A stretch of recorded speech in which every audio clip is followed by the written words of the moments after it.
Hoy vamos a meternos de lleno en una de esas tormentas mediáticas que lo tienen todo. Tenemos a un actor muy conocido, Luciano Castro, y a una empresaria, Valeria López. Y en medio, un supuesto romance. El clásico cóctel. Totalmente. Y el detonante, como casi siempre, es una filtración, o supuesta filtración de información privada. Para analizarlo, tenemos unos audios de un programa de televisión, un debate. Escucharemos un audio de la propia Valeria y también la llamada de su socio, Cristian Moorquia, que entra en directo. Y a ver, el objetivo aquí no es el cotilleo, ¿eh? Para nada. Es más bien desgranar la estrategia de comunicación, las contradicciones y, bueno, ver qué se puede leer entre líneas cuando estalla una crisis así. Efectivamente. Lo que tenemos es casi un caso de estudio en tiempo real sobre cómo gestionar una crisis mediática o cómo no gestionarla. No vamos a juzgar si la historia es cierta o no, eso no nos interesa. Claro. Lo que vamos a analizar es cómo las palabras que eligen, cómo construyen la narrativa y cómo la redirigen. Y el punto de partida, que es la elección de una sola palabra, una, va a definir todo el campo de batalla.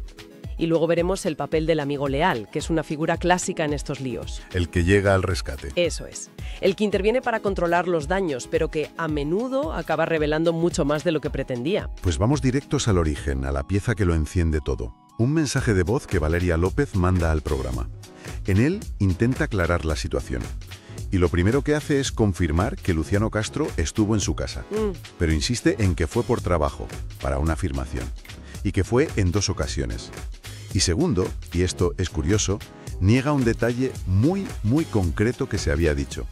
Que él la saludó con un «Buen día, guapa». Y fíjate, ese detalle es interesante. ¿Por qué? Porque al negar algo tan específico y, bueno, casi trivial, busca dar una impresión de precisión, de veracidad en todo su relato.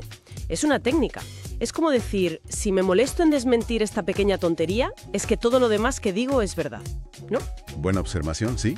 Bueno, continúa describiéndose a sí misma como una persona de perfil bajísimo, sin interés en la fama, y llega a afirmar que no tiene Instagram ni fotos públicas. Y aquí viene la frase, que es básicamente una bomba de relojería. La frase clave. Dice, no sé quién filtró esta situación. ¿De dónde vino? ¿Cómo pasó? Ahí está. Esa es la palabra. Filtró. No dice inventó, no dice mintió, dice filtro. Y esa elección lo cambia absolutamente todo. Pero, a ver, ¿no es eso un error de principiante? Bueno. Te quiero decir, al decir filtrar, le está sirviendo en bandeja a la prensa la confirmación de que algo pasó. ¿No habría sido más inteligente, aunque fuese mentira, decir que era todo un invento y punto? Podría parecerlo, pero es una jugada más compleja.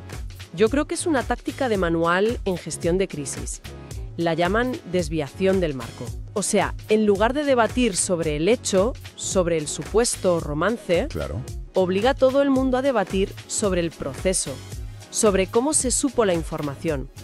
Desplaza el foco del ¿qué hiciste? Al ¿quién me ha traicionado? Es una jugada para tomar el control, entonces. Exacto. Aunque sea por un instante, intenta controlar la narrativa. Una jugada de alto riesgo. Altísimo. Porque, como bien dices, el problema es que implícitamente valida que había algo que filtrar. Y los periodistas del programa, claro, lo pillan al segundo. Se tiran a por ello, claro. La conversación ya no es sobre si hubo o no un romance. La conversación pasa a ser, para filtrar algo tuvo que ser grabado. ¿Quién lo grabó? ¿Por qué? ¿Fue un vídeo? ¿Fue un audio? De repente la historia se vuelve más grande, ¿sabes?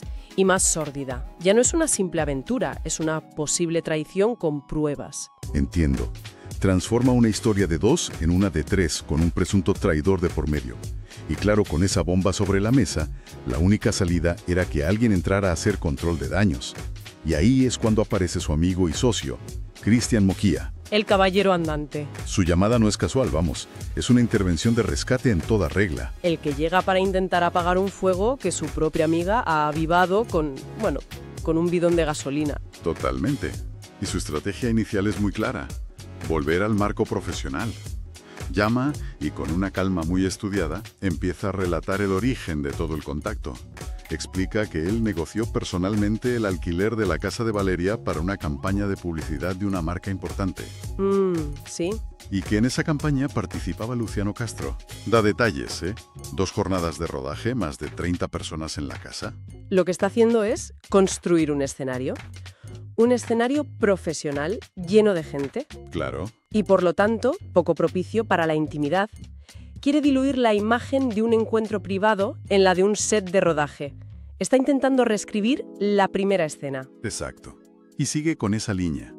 Cuenta que Valeria, como un gesto de empresa, le regaló a Luciano unas prendas de su marca de ropa, Body School. Y que a raíz de eso, un productor le pidió a Christian el teléfono de Valeria para que Luciano pudiera agradecérselo. Hasta aquí, su relato es impecable, corporativo y bastante creíble. Es una narrativa de control de daños de manual.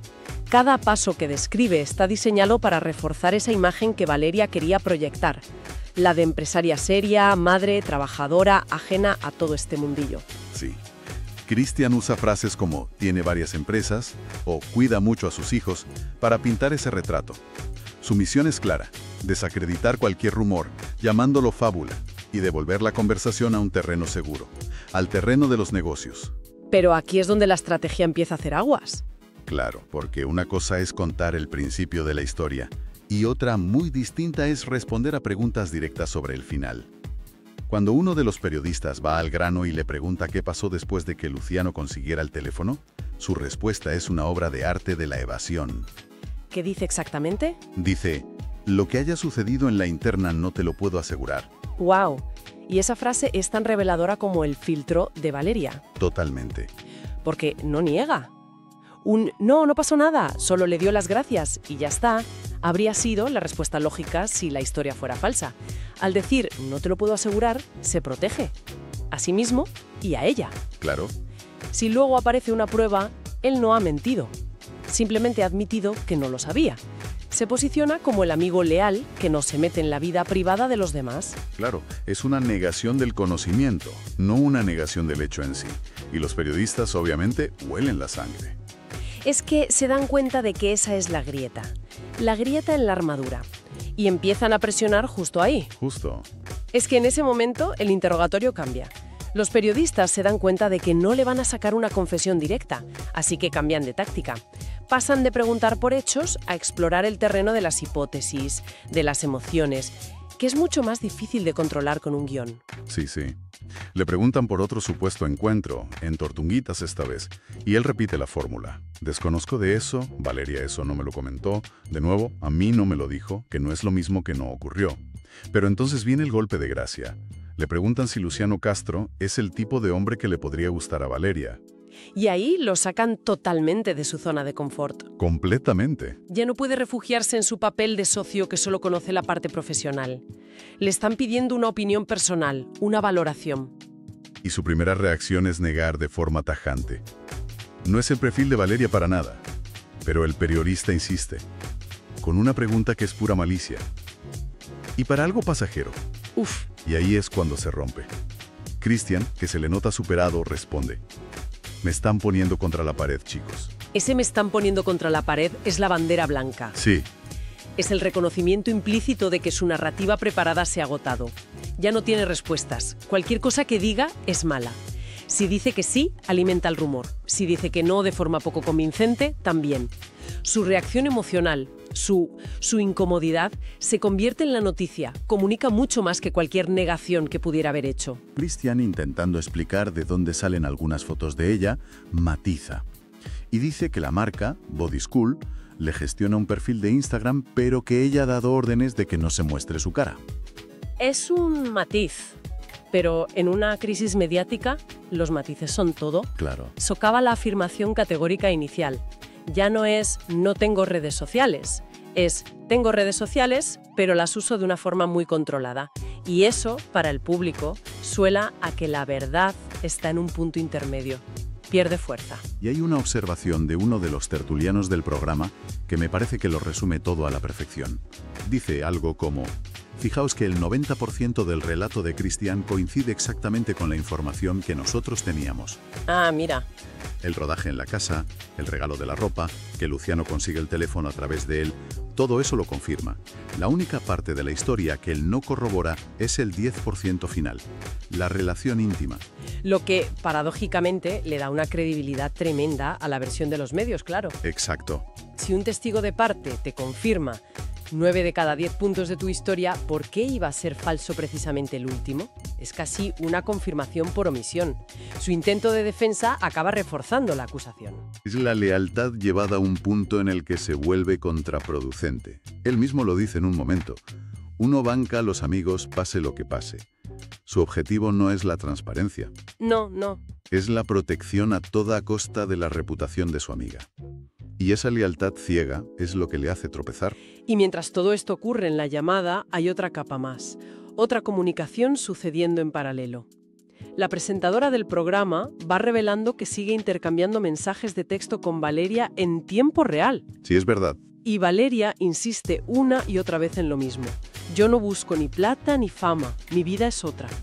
Es un intento desesperado por reafirmar su personaje, el de la víctima circunstancial atrapada en un mundo que no es el suyo. Al final, la sensación es que todo se queda en un limbo, en una ambigüedad que parece calculada, pero que no convence a nadie.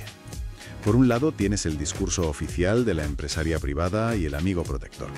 Por otro, la palabra filtrar, que lo dinamitó todo, y un amigo cuyo testimonio evasivo, prácticamente confirma la historia que intentaba negar. Exacto. La historia deja de ser sobre si hubo o no un romance. La historia pasa a ser sobre la propia comunicación. Sí. El debate se centra en el análisis del lenguaje, de las intenciones ocultas, de la credibilidad de cada uno. La defensa de Valeria, que está orquestada por ella y ejecutada por su amigo, se basa enteramente en su perfil bajo, como argumento de inocencia, no en una negación rotunda de los hechos. Y esa estrategia, al final, se muestra tremendamente frágil. Queda claro que, en una crisis así, cada palabra cuenta, y el silencio o la evasiva a veces grita más que una afirmación. El manejo de la narrativa lo es todo. Sin duda. Y todo esto nos deja con una reflexión final, que va más allá de este caso concreto. Nos plantea una pregunta muy pertinente sobre la privacidad en la era de la fama.